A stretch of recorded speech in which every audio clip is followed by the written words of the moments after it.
A partir de agora, a Universitária FM apresenta Jornal da Educação.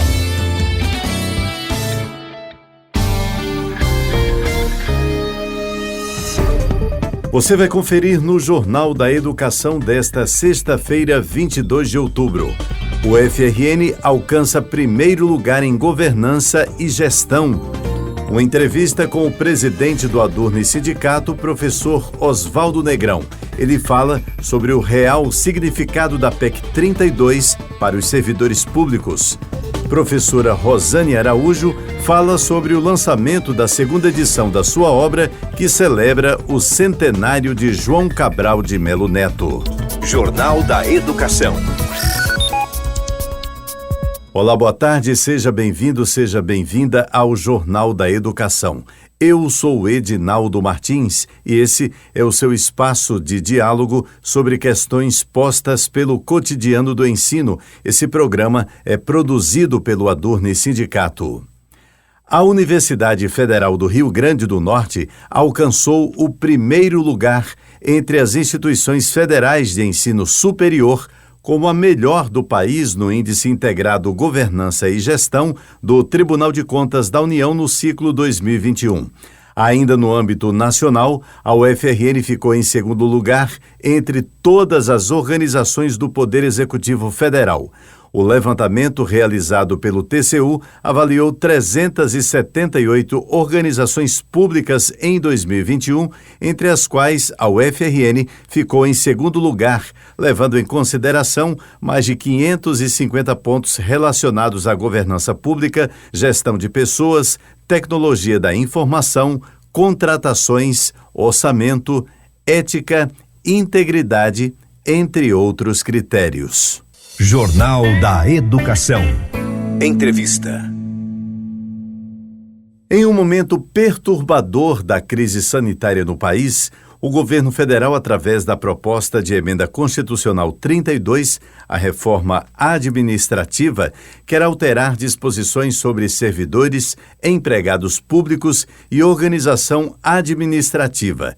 O documento tem inverdades, maqueia números e cria fake news para a sociedade, acena ao mercado e penaliza toda a população. São grandes os malefícios para os trabalhadores. Sobre o assunto, entrevistamos hoje o professor Osvaldo Negrão, presidente do Adurne Sindicato. Professor Osvaldo, boa tarde, seja bem-vindo ao Jornal da Educação. O que a PEC 32 muda para os servidores públicos? Muda a estrutura. Essencialmente, nós corremos um risco de perder todas as garantias constitucionais que são os fundamentos do funcionalismo público, na medida em que o que foi estabelecido na Constituição de 88 foi justamente gatilhos e elementos que pudessem dar ao servidor público, àquelas pessoas que se inserem no serviço público através do concurso público, através da estruturação de carreiras, para que essas pessoas possam exercer as suas funções de uma forma descolada da gestão administrativa de um determinado governo. Ou seja, nós somos carreiras de Estado. Vamos pensar na estrutura que nós temos hoje pela garantia da Constituição de 88. Então, os profissionais que são concursados, eles são profissionais, eles são trabalhadores que têm um vínculo com o Estado, E aqui pensando, nos três entes federados, tanto na perspectiva do município, quanto dos estados, e da própria União. Então, a grande vantagem para esse funcionalismo, quanto para a própria população que recebe esses serviços, é que esse profissional de carreira, ele tem características e qualidades, no aperfeiçoamento do desenvolvimento das suas funções, que independe da gestão administrativa de um determinado governo, seja ele municipal, estadual ou federal. Ou seja, nós somos funcionários do Estado, mas nós não temos necessariamente um vínculo com a atual gestão. Por que isso é uma vantagem? Por uma questão bastante simples. Quando a gente lembra da Constituição de 88, e de como é que funcionava esse mecanismo de contratação e de dispensa dos servidores antes da Constituição de 88, ficava aquela situação constrangedora em que um determinado prefeito, um determinado governador ou o próprio presidente da República contratava e dispensava ao bel prazer as pessoas. Então, isso traz uma instabilidade na oferta dos serviços. Por quê? A gente não consegue ter essa garantia da manutenção da qualidade do atendimento ou do aperfeiçoamento da carreira, né, desses profissionais que compõem as carreiras no decorrer do tempo, justamente porque existia uma alta rotatividade, né? Então, imagine um prefeito eleito, um governador eleito ou um presidente eleito, o que ele iria fazer, né? O que ele fazia antes? Ele simplesmente dispensava os trabalhadores que estavam, independente de serem bons ou não trabalhadores, e colocava, né, os seus apadrinhados políticos e assim por diante. Um exemplo claro que a gente pode colocar aqui para o público que está nos ouvindo, exatamente são as questões dos cargos comissionados e das rachadinhas. Porque os cargos comissionados, eles são passíveis de terem contratos por tempo determinado, não tem nenhum tipo de legislação específica que garanta a manutenção desses trabalhadores e, né, o parlamentar ele pode fazer um determinado número de contratos e, enfim, a gente sabe os desdobramentos que podem ser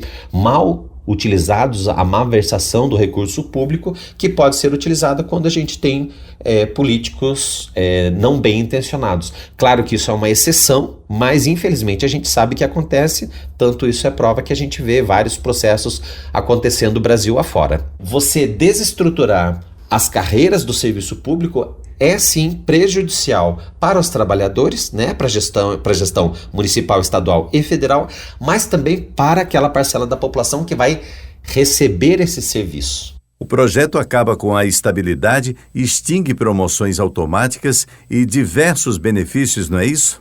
Em relação à estabilidade, o relatório, né, a tramitação que está lá no parlamento, existe esse debate sim para que possa ser garantida a estabilidade para os profissionais que estão na ativa, né, para os trabalhadores que já estão na ativa, mas essa estabilidade ela fica bastante fragilizada para os futuros profissionais. E isso é muito ruim, justamente como eu falei anteriormente, né, pela questão dos desdobramentos que a perda dessa estabilidade pode provocar nos próprios serviços. Também aquelas pessoas que defendem a reforma administrativa falam sobre as nossas progressões automáticas. E isso, na verdade, já foi derrubada, as progressões automáticas, os anuênios, os quinquênios, que muitas das carreiras tinham, e as carreiras dos professores também tinham, mas isso já foi derrubado, inclusive, em reformas anteriores. Não é a única reforma que atingiu os trabalhadores. Isso é importante ser colocado, né? Então, hoje, o professor, por exemplo, universitário, ele ainda tem possibilidade de fazer progressões de promoção na sua carreira, mas ela não é automática. Ela acontece no intervalo de 2 em 2 anos e para isso nós precisamos desenvolver ações, né? O número mínimo de aulas, nós temos que fazer atividades de extensão e atividades de pesquisa e todas essas, participar de bancas, participar de outras atividades que o conjunto dessas ações estabelece uma determinada pontuação a cada semestre e já existe um grande rigor, inclusive, nessa pontuação. Quando o profissional consegue atingir essa determinada pontuação, aí sim ele consegue a progressão dentro dessa carreira. E aí isso também é bastante preocupante porque quando a gente não tem o estímulo, né, para que o profissional da educação e o professor se desenvolvam as suas carreiras, isso não é uma economia, pelo contrário, isso é uma perda de estímulo para os trabalhadores que estão atuando no campo da saúde, no campo da educação, da ciência e tecnologia e assim por diante. Estamos conversando com o professor Oswaldo Negrão, presidente do Adurne Sindicato, sobre a reforma administrativa proposta pelo governo Bolsonaro. Professor, essa PEC 32 mexe nas regras para magistrados, parlamentares, militares e membros do Ministério Público, categoria que estão entre as que têm maior remuneração e benefícios no serviço público? Então, isso é uma questão bastante preocupante, porque quando a gente faz a análise da PEC, a gente vê que existe uma narrativa que ela é coincidente, né? Não à toa, ela é coincidente sim, por uma questão estrutural que remonta à Emenda Constitucional 95. Então, quando a gente vê as reformas que são os desdobramentos dessa Emenda Constitucional 95, né? Ou seja, a reforma trabalhista, a reforma da Previdência e agora a proposta da reforma administrativa, elas não atingem magistrados, parlamentares, militares, membros do Ministério Público, e essas categorias, né, elas são as categorias que estão no topo do teto, né, que são os melhores e os maiores salários, as carreiras em que tem a aceleração no tempo de progressão, e essas sim conseguem promoções automáticas e diversos benefícios que a maioria dos trabalhadores, o grande contingente dos trabalhadores do funcionalismo público brasileiro, eles se concentram em especial nas áreas da saúde e da educação. E aí, esses profissionais que já recebem salários muito acima, né, alguns inclusive acima do teto constitucional, né, por mais paradoxal que possa se imaginar, mas existe sim carreiras em que as pessoas recebem já no início da carreira praticamente acima do teto, essas não serão atingidas pela reforma administrativa, né? Então, o discurso de que vai ser bom porque vai ser o enxugamento do Estado, isso não é verdade. A maior parcela da população civil teve reduzidos os seus proventos, enquanto os beneficiários das Forças Armadas continuaram aposentadorias aos 55 anos de idade e com o aumento exponencial dos valores recebidos. Professor Oswaldo, pela proposta de reforma administrativa, a estabilidade acaba, não é isso? Exceto para alguns cargos considerados de Estado. Que cargos são esses? A questão da estabilidade é uma questão bastante polêmica, porque quando eles falam de cargos considerados típicos de Estado, esses cargos típicos de Estado não estão dentro da proposta. Ou seja, quais serão aquelas carreiras consideradas típicas de Estado? Elas ainda vão ser detalhadas pelas leis complementares, ou seja, elas não estão dentro da PEC e vão ser reguladas por lei complementar. Então, nós ficamos literalmente à mercê, né, de outras leis que vão trazer esse nível de detalhamento. Mas eu já posso adiantar que certamente as carreiras da educação e as carreiras da saúde, né, como eu já disse, são a grande maioria dos trabalhadores do funcionalismo público, essas não serão carreiras típicas de Estado. Por quê? A iniciativa privada já tem ações e já desenvolve, né, atividades tanto no campo da saúde quanto no campo da educação. Então, toda essa estrutura que a gente tem ainda hoje dentro do funcionalismo público nas carreiras da saúde e da educação, elas serão sim fortemente ameaçadas pela PEC 32. Professor Oswaldo, deixa eu pedir licença, fazer uma pequena pausa, mas no bloco a seguir a gente volta a falar sobre a PEC 32. E ainda, professora Rosane Araújo lança a segunda edição do seu livro Travessia do Tempo, na poética de João Cabral de Melo Neto. Os detalhes você confere logo a seguir. Não saia daí, a gente volta em instantes. Estamos apresentando Jornal da Educação.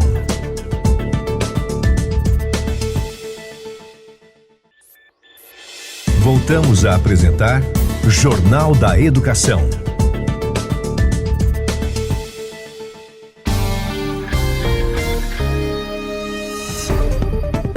Estamos de volta e logo no comecinho desse segundo bloco do programa, eu tenho um convite a fazer para você que é professor ou professora da UFRN. Você já conhece os benefícios de ser um docente sindicalizado? Pois bem, o Adurni Sindicato, que historicamente vem fortalecendo a luta em defesa dos seus direitos, lhe proporciona ainda uma série de benefícios.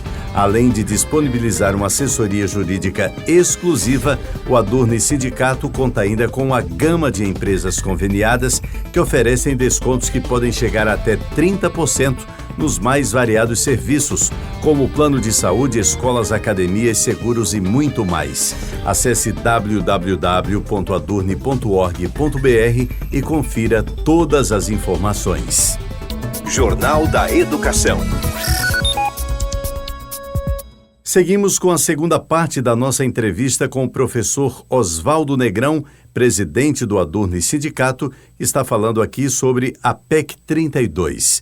Professor Oswaldo, a ideia do governo é criar regimes diferentes de contratação, é isso? A forma de contratação, através de regimes específicos é também uma grande ameaça. Inclusive, eles propõem contratualizações precárias por até 10 anos. Ou seja, uma coisa, uma situação nós temos professores substitutos por um determinado prazo de tempo, até que a gente consiga, por exemplo, efetivar uma determinada vaga, e aí sim a gente possa ter o professor efetivo. Nós temos professores excelentes, professores de excelência que são professores substitutos, mas seria muito ruim não darmos essa oportunidade para que esses, inclusive professores que nós formamos dentro da própria academia, ou venham a ter num futuro as mesmas oportunidades que nós temos hoje, de ter uma carreira estruturada, de ter uma carreira que é consistente e que nos dá essa possibilidade de nós desenvolvermos tanto as atividades da graduação, as atividades do ensino, mas em especial também as atividades de extensão e as atividades de pesquisa. Prova de que esse governo que aí está não leva em consideração a importância estratégica ou não compreende a importância da pesquisa, da ciência e da tecnologia, é o corte que aconteceu nesses últimos dias, nas últimas semanas, que Paulo Guedes reduziu em 92% os recursos do CNPq. É uma afronta, é um descalabro a gente perceber o Brasil andando de marcha ré nesse campo da ciência, da tecnologia e da inovação em plena pandemia, em momentos em que os países que estão desenvolvendo as tecnologias, eles chegam a investir 5% do PIB anual em ciência, tecnologia e inovação. E a gente, quando observa desde 2014 até 2021, a cada ano a gente vê a desaceleração dos investimentos, mas em especial, depois da aprovação da Emenda Constitucional 95, esse estrangulamento está sendo, inclusive, além daquilo que é previsto na própria Emenda Constitucional 95. Me parece que a proposta pretende extinguir benefícios pagos hoje aos servidores, não é isso? Outra questão bastante preocupante é também relacionado com propostas de avaliação de desempenho. Essa é uma questão também que já acontece dentro das instituições das universidades, das UFs e dos IFs, e vários estados e municípios também já têm programas de avaliação de desempenho. E quando eles vão fazer análise, aqueles parlamentares que defendem a reforma administrativa, eles afirmam que isso não acontece nas instituições. Isso também não é verdade, Nós já temos sim atividades e ações de avaliação de desempenho permanentemente, a cada semestre. Isso acontece dentro das universidades e são ferramentas e mecanismos que conseguem contribuir para o avanço e para o desenvolvimento das ações que são desenvolvidas dentro das instituições. Professor Oswaldo, a PEC 32 dá poderes ao presidente da República para extinguir cargos, gratificações, funções e ministérios e ainda transformar cargos vagos. O que significa isso na prática, professor? Se a PEC for aprovada na forma como ela se encontra hoje, o presidente da República vai ter sim superpoderes, E aí ele vai poder extinguir cargos, gratificações, extinção inclusive de instituições e institutos. E isso na prática é um problema muito sério. Quando a gente ouve, por exemplo, o discurso do ministro da Educação, que há 2 semanas atrás disse que o problema do Brasil é que nós temos muitas universidades. Com essa percepção que a atual gestão tem, a ideia seria justamente fazer a extinção de cursos e até de universidades, Eu não sei se o público está a par, mas a reitora interventora da UFESA já disse que tem o interesse de extinguir o curso, por exemplo, de arquitetura e urbanismo no interior do estado do Rio Grande do Norte, Ou seja, essa é a agenda do atual governo. A gente precisa esclarecer a população. A gente vê um ministro da saúde que não se preocupa com a saúde, um ministro da educação que não se preocupa com a educação e assim por diante. Então, essa é a narrativa do atual governo e por isso mesmo que a gente vê com tanta preocupação a proposta da reforma administrativa tão pouco discutida, porque, mais uma vez, é uma proposta de emenda constitucional e que vem sendo discutida de forma muito desqualificada, na medida em que a população pouco conhece essa proposta que está já em tramitação no parlamento neste momento.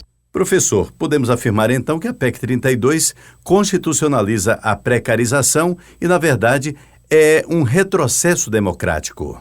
Nós podemos sim afirmar categoricamente que a PEC ela estabelece a precarização das relações de trabalho, como eu disse já, na medida em que fica possível do gestor, né, do prefeito, do governador ou do presidente extinguir carreiras e funções, ele tem a possibilidade de fazer contratações de forma precária, ou seja, voltam aquelas mesmas instabilidades, as mesmas fragilidades que existia dentro do funcionalismo antes da Constituição de 88, é exatamente estabelecida através dessa proposta que está estabelecida na PEC 32. Essa reforma, como ela está sendo apresentada hoje, tem algum aspecto positivo na sua avaliação? Nesse sentido, sinceramente, eu não vejo qualquer tipo de aspecto positivo na forma como a reforma administrativa se apresenta. Inclusive, existem alguns gatilhos que estavam no programa Futurice, né? Aquela proposta do ex-ministro da Educação, Weintraub, que era, por exemplo, a parceria público-privado dentro das instituições de ensino, na forma de cessão de materiais e de uso sem contrapartida do ente privado. Vou trazer um exemplo para que talvez ajude a esclarecer. Vamos pensar numa universidade privada aqui do Rio Grande do Norte que tenha o interesse, por exemplo, de utilizar os laboratórios do departamento de física ou do departamento de química. Através de um contrato de prestação, né, de convênio, essa instituição privada simplesmente passa a utilizar parte da estrutura física da UFRN sem necessidade de qualquer tipo de contrapartida. Ou, por exemplo, uma universidade que queira oferecer o curso de medicina ou de odontologia, ele pode simplesmente estabelecer um convênio e esse convênio, sem a necessidade de contrapartida da entidade privada, ela pode começar, por exemplo, a utilizar os espaços e os laboratórios do curso de odontologia, o hospital, a maternidade Januário Cico, parte, né, da estrutura do hospital Onofre Lopes, sem qualquer tipo de contrapartida. A quem beneficia ações como essas? A gente precisa fazer esse tipo de reflexão. Se não vai ser estritamente uma parcela da população, né, um determinado grupo empresarial privado, que vai se beneficiar de um acordo como esse. Ou seja, a população como um todo corre sérios riscos, sim, de perda de acesso à saúde e à educação, como eu gosto sempre de afirmar, porque a maioria, né, do funcionalismo público se concentram nessas duas carreiras, tanto saúde quanto educação, né? Então, o Sistema Único de Saúde mostrou e demonstrou seu valor, né? Tem demonstrado no decorrer das ações de enfrentamento da pandemia.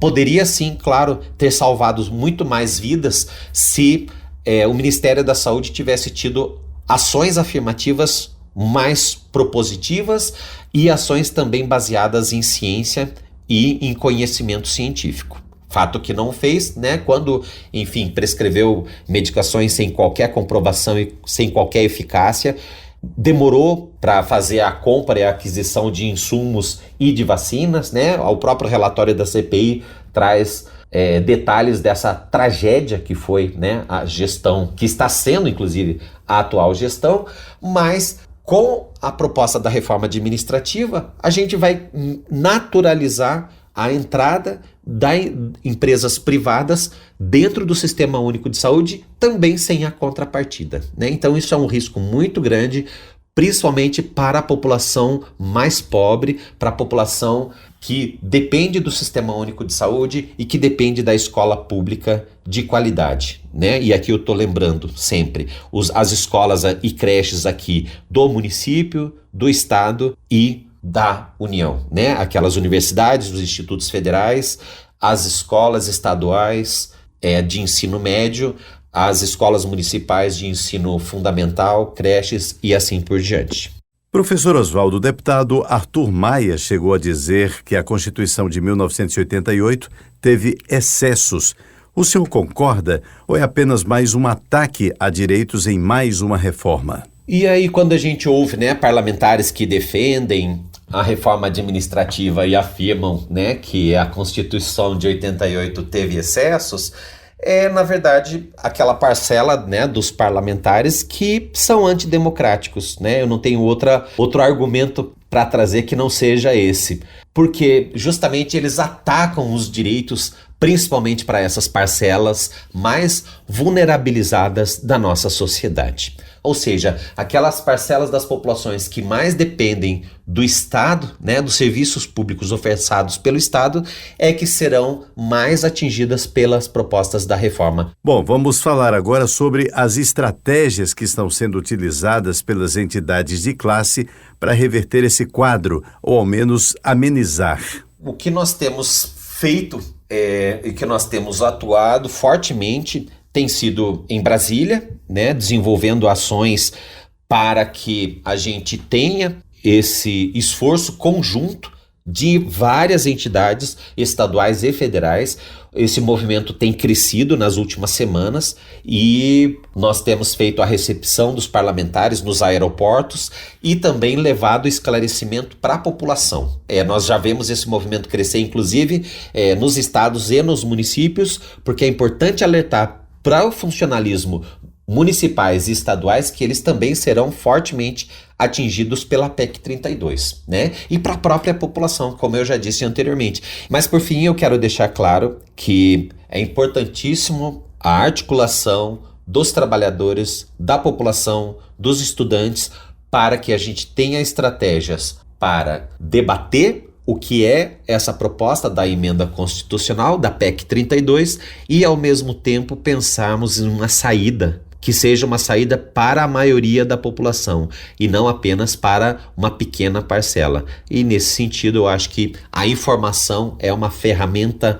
primordial e necessária para que a gente possa pensar num futuro melhor para todos. Professor Oswaldo Negrão, presidente do Adurne Sindicato, muito obrigado pela sua participação e esclarecimentos dados aos ouvintes aqui no Jornal da Educação sobre a reforma administrativa. Agenda da Educação. A professora Rosane Araújo, do Departamento de Línguas e Literaturas Estrangeiras Modernas da Universidade Federal do Rio Grande do Norte, lançou a segunda edição do seu livro Travessia do Tempo na Poética de João Cabral de Melo Neto. A obra surgiu a partir de uma pesquisa de mestrado realizada no ano 2000 e transformada em livro em 2016, como explica a autora. O livro Travessia do Tempo na Poética de João Cabral de Melo Neto celebra os 100 anos do poeta. Em janeiro de 2020, João Cabral completaria 100 anos. Então, ciente do centenário de João Cabral, que inclusive recebeu o título de doutor honoris causa na UFRN, o reitor Daniel Diniz e o pró-reitor Graco Viana incentivaram a segunda edição deste livro, que foi publicado em 2016, a primeira edição foi em 2016, e para esta segunda edição eu fiz recortes, acréscimos. O livro deve interessar tanto aos leitores iniciantes quanto àqueles que já conhecem a obra do poeta.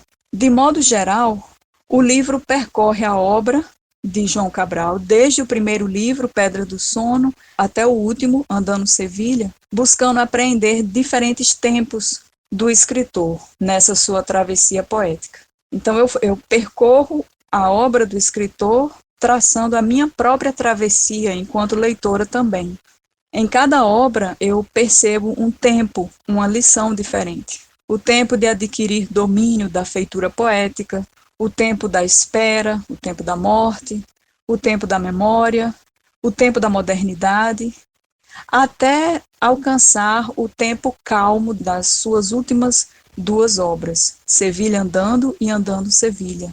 Então eu percebo que a cada leitura da obra de um escritor como João Cabral de Melo Neto, em diferentes momentos de nossa vida, nós somos tocados de forma diferente.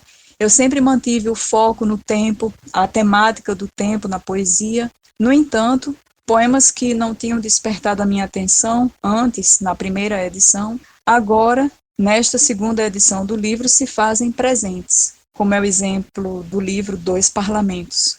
Enfim, é isso. O livro encontra-se à venda na Livraria Cooperativa Cultural do campus. Lembrando que você pode ouvir o Jornal da Educação onde e quantas vezes quiser. Todos os programas estão à sua disposição no canal do Adurni Sindicato no YouTube. O endereço é youtube.com/c/Adurni Sindicato. Vamos reforçar aqui a mensagem a todos os professores e professoras da UFRN. Você já conhece os benefícios de ser um docente sindicalizado? Pois é, o Adurni Sindicato historicamente vem fortalecendo a luta em defesa dos seus direitos e ainda lhe proporciona uma série de benefícios. Além de disponibilizar uma assessoria jurídica exclusiva, o Adurni Sindicato conta ainda com uma gama de empresas conveniadas que oferecem descontos que podem chegar até 30% nos mais variados serviços, como plano de saúde, escolas, academias, seguros e muito mais. Acesse www.adurni.org.br e confira todas as informações. O Jornal da Educação, produzido pelo Adurni Sindicato, vai ficando por aqui. Eu sou Edinaldo Martins. Prometo voltar na próxima sexta-feira, a partir do 12h30, aqui pela Universitária FM de Natal. Bom final de semana e até sexta. A Universitária FM acabou de apresentar Jornal da Educação.